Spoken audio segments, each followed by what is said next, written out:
امام علی علیہ السلام کی خدمت میں ایک شخص آ کے کہنے لگا، یا علی، وہ کون سا دوست ہے جس سے انسان کو بچنا چاہیے؟ بس امام علی علیہ السلام نے فرمایا، اے شخص، ایسے دوست سے بچو جو تمہارے سامنے کسی غیر کی غیبت کرتا ہے۔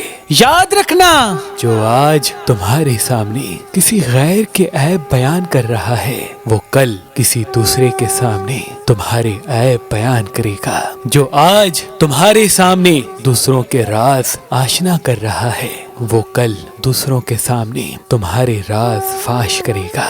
میں نے اللہ کے رسول سے سنا کہ غیبت کرنے والے کی مثال ایسے ہے جیسے وہ اپنے مرے ہوئے بھائی کا گوشت کھا رہا ہو۔ میں نے اللہ کے رسول سے سنا کہ مومن کبھی بھی ایک پتھر سے 2 مرتبہ ٹھوکر نہیں کھاتا۔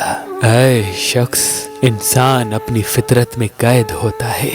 جس انسان کی فطرت غیبت کرنا ہے، ایسے انسان سے کبھی اپنے راز نہ کہو، اور ایسے انسان کو زیادہ اپنے پاس نہ رکھو، کیونکہ وہ جانے انجانے میں کہیں نہ کہیں تمہاری بھی غیبت کرنا شروع کر دے گا، اور چاہتے نہ چاہتے تمہاری اس سے دوستی ہی تمہاری تذلیل ٹھہرے گی، تمہاری تذلیل ٹھہرے گی، تمہاری تذلیل ٹھہرے گی۔